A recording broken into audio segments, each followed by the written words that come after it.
વડોદરા શહેરના કોડિયાનગર સબ ડિવિઝન હેઠળના વિસ્તારમાં ફરજ પર હાજર મધ્ય ગુજરાત વીજ કંપની લિમિટેડના કર્મચારીઓ ઉપર 4 વ્યક્તિઓએ હુમલો કર્યો હોવાની ઘટના સામે આવી છે.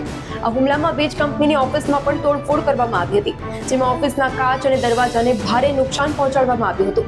હવે આ સમગ્ર મામલે MGVCLના લાઇનમેન દ્વારા બાગોદ પોલીસ મથકમાં 4 હુમલાખોરોના વિરુદ્ધ ફરિયાદ નોંધાવવામાં આવી છે, જેના આધારે પોલીસે વધુ તપાસ હાથ ધરી છે.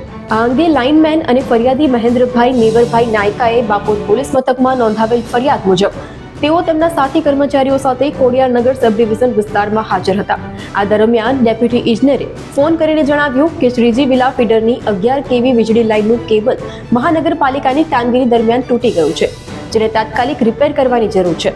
ત્રણેય કર્મચારીઓ તૂટેલા કેબલની તપાસ કરવા સિદ્ધેશ્વર ઓનેસ્ટ ફ્લેટ પાસે પહોંચ્યા હતા અને ત્યાં રિપેરિંગના કામમાં લાગી ગયા હતા. દરમિયાનમાં 3 થી 4 વ્યક્તિઓ 2 વ્હીલર પર ઓફિસે આવ્યા છે.